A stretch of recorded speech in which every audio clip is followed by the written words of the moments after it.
The following segment is brought to you in partnership with Future 42. Turn your frustration into action at future42.org. This time of year in particular, we're thinking a lot about gratitude, how grateful we are for our loved ones, how grateful we might be for a steady job or income. And it's also time for us to really think and reflect on people who are struggling, people who aren't feeling that level of gratitude in their lives right now. And especially the week of Thanksgiving. And I was reminded of gratitude and the true need out there as people are just crushed under the weight of inflation and gas prices. I was reminded of it a couple times this weekend. I was at Fred Meyer getting some stuff for our own Thanksgiving meal at home, and Eastside Fire and Rescue was having a food drive at Fred Meyer. And so, I picked up some peanut butter and cereal and stuff for the food drive. But then when I got home, I checked the mail, and in the mailbox was this just kind of flyer from Northwest Harvest, which runs food banks across the state. And there was this little note from Thomas Reynolds, a message from, he's the chief executive officer. And the title of it was "All Ideas Are on the Table." And I just want to read part of it for you. He wrote, "Right now in Washington, the number of people who are not sure where their meals will come from is skyrocketing. At the same time, Northwest Harvest and most of the food banks, food pantries, and meal programs we partner with have significantly depleted food stocks to offer to people who are seeking food. The corresponding availability crunch for people who experience food insecurity is alarming to me.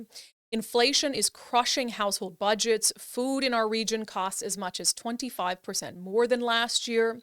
As an organization that exists to provide quality, in-demand foods to people who do not have enough resources to make their budget stretch until their next paycheck, I'm seeing the resources at our distribution centers shrinking, while at the same time, the need for households to stretch is expanding.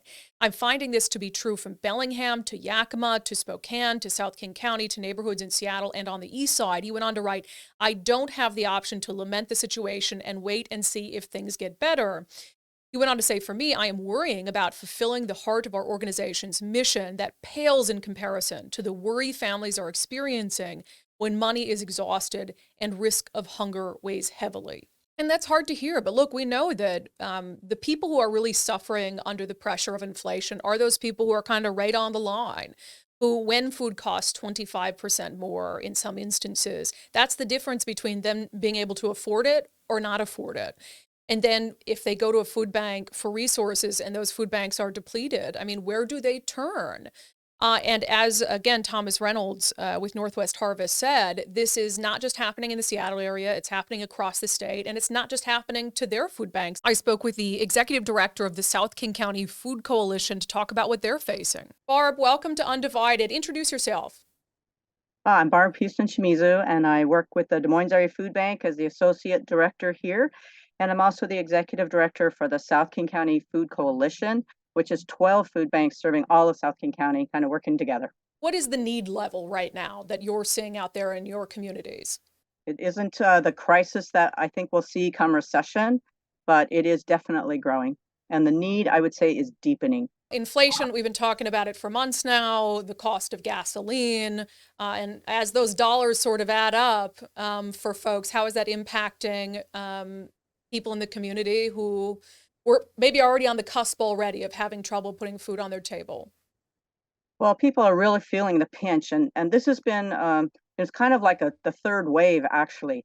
Pre-COVID, we saw a lot of housing costs go up as we had businesses like Amazon purchasing large spots downtown and other investors using up that space, were driving people south, and that put a lot of pressure on housing costs down here in South King County. So people were already feeling that before COVID. And then during COVID, of course, some people lost their work. A lot of businesses, especially here around the airport, we have a lot of restaurants and hotels and service industry businesses that just shut down. And then supply chain issues that really raised costs of almost everything. And then after that, now post-COVID, we're seeing this rise, for example, in gasoline and the inflation that's driving because, with the war in Ukraine, gasoline is a huge factor in food costs and just transportation costs in general. So it's a challenge for people because those are some of the most, important basic needs in their life: transportation and food. You mentioned kind of the looming idea of a recession, and I know that folks who know about those kind of things are urging folks to sort of pinch pennies where they can. We already saw Amazon and some other tech companies laying off people, which is an indicator of maybe what's to come. So how do you even, when you're already in a state of, increased need, how do you even start to prepare for the possibility that need could get much, much greater? Well, that's just kind of the natural evolution of our business. We just, whoever comes to the door, we serve with whatever we have. And we're seeing right now, we're seeing especially a lot of seniors or disabled people, people who have not been able to participate in this full employment economy that we've had. Because even though we're talking about inflation, jobs have really been there, right? We're at very low unemployment right now. So, of course, people are feeling the pinch as their heating costs go up in the winter. Their transportation costs, even just getting to work, food costs have gone up. So they're feeling that pinch, but it's nothing like when you lose a job. And seniors are in the same boat because they don't get to enjoy full employment. For them, they don't have employment.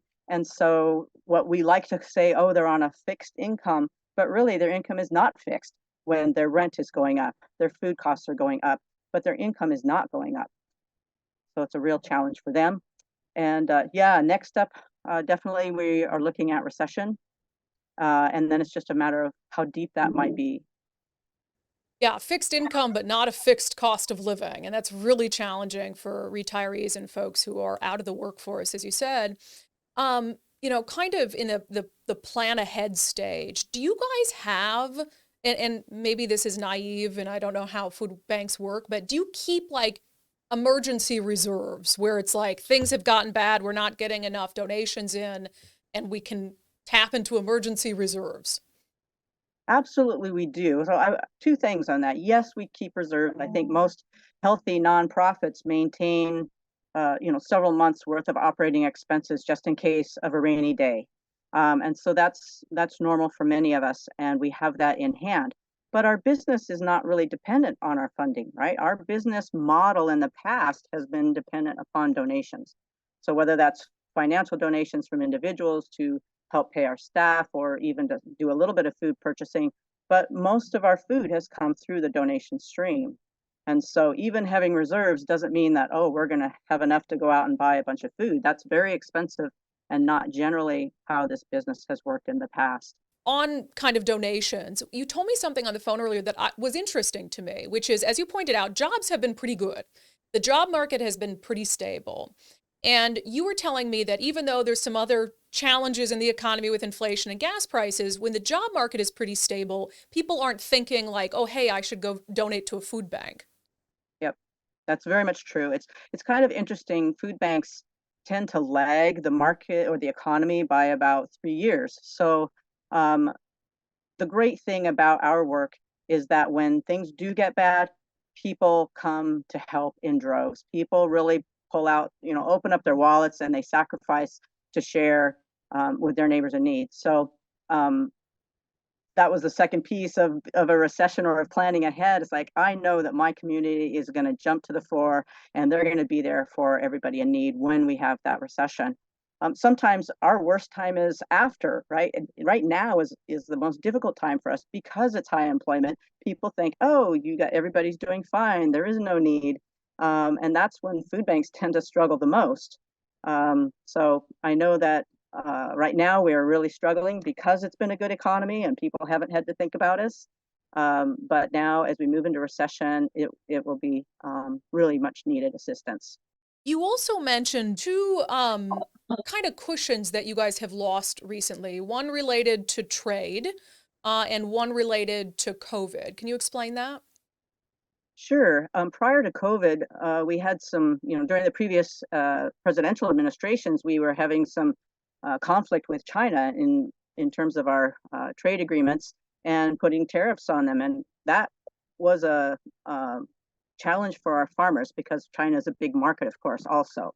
So to offset that, the federal government put billions of dollars into supporting our local farmers, and then that food turned around and came through our emergency food systems. So that was meant to help both the farmers and it helped us as well. But those trade mitigation products have now sunsetted. Those support programs for the farmers have sunsetted, and so that food is no longer coming through our organizations. And then we also have, during COVID, of course, as everybody knows, the government spent billions of dollars to make sure that there was food flowing out into the communities as jobs shut down, businesses shut down, and food might not have been as available. Imagine what would have happened if we didn't have that kind of support in our communities. So yes, we had tons and tons of food flowing through our systems that we were then pushing out into the communities to make sure that people had it no matter what was happening with their jobs during COVID. And again, that kind of extra support has now sunsetted, and we're kind of having to go back to the norm. Does normal even exist anymore? Yeah, you see me laughing. Back to the norm. Yeah, which is still fairly high, and part of that is also that with COVID, we were able to adopt some new programs. We did lots of innovation in a very short period of time, trying to reach people in new ways. So, for example, in addition to our regular food bank that people can come in and shop for their food, kind of in a grocery style, we are also started up a DoorDash delivery program in collaboration, obviously, with DoorDash and United Way. And so we're reaching hundreds of families every week through delivery. But that is on top of our traditional program. And so the question of whether or not we can keep that going is a whole nother question when it gets down to recession and things tighten up, because that kind of program is very expensive. When we're having to purchase food to send out, the donation stream will not support our regular food bank plus that kind of DoorDash delivery, community delivery program. So the question of whether or not we can keep that going is a whole nother question. But that is a program that's reaching out to people in the community who in the past have not been able to get to us. There are many people that don't have transportation, or they work or something like that. It's hard for everybody to access the food bank. Just because we're here doesn't mean that everybody can get to us. So in other words, we're reaching more need than we were able to before, and whether we can continue that is a question. On this show, we try to look for things people can agree on. I would hope everyone can agree that we want to make sure that everyone has food on their table and in their refrigerators. So I guess the question is, what can be done? What do you need from the folks who are watching? Well, we certainly, of course, we can use funding. One of the other impacts of COVID has been that there's been pressure on employment wages, right? When an Amazon here in Seattle is their business was booming as the delivery business grew in COVID. Home delivery, for example, grew tremendously. So people could go out and get jobs driving or delivering for $18 or more per hour plus a bonus. So all of a sudden, our job, which had been well above minimum wage, is not very competitive. And so definitely one of our needs is to try to increase wages for our employees, so they're going to be earning a living wage and not qualifying for the food bank that they're working in. And so that's one thing. Definitely, we also want to be able to continue purchasing. During COVID, we got some special funding in order to purchase culturally appropriate foods, so we could get fresh produce, fresh, good foods that were really meaningful for families, and at the same time supporting local farmers in doing that. So that's a program that the funding has ended. We hit a big funding cliff, and we could really use funds to continue to support local food systems and also provide people with really whole, fresh, healthy food. And then just food donations, kind of getting back to that, where the food donations are a lot less than they used to be in terms of just our dry and canned goods. So if people can think about starting to get back in the gear with that. Of course, with COVID, everything kind of shut down and everybody stayed home, and they weren't out in some of the social settings, the church or the civic organizations that that have previously driven those kind of donations. They weren't out doing those things, and if they can kind of move back into that donating space, that would be really helpful. And top items that you guys like to get in at the food pantries and banks?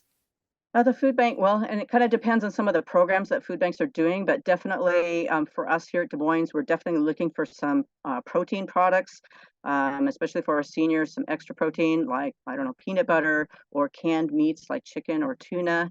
We also sometimes have special like we have a special backpack program for kids where we're providing weekend backpacks through our local schools. So we can definitely use like oatmeal or little applesauce cups or juice cups or things that would be great for children. Okay, Barb. Well, we appreciate the work that you and your entire crew are doing, and we'll see what we can do to get some folks moving at the grocery store and bringing stuff to their area food banks. That would certainly be very much appreciated and much needed. Thank you very much. The preceding segment was brought to you in partnership with Future 42. Turn your frustration into action at future42.org.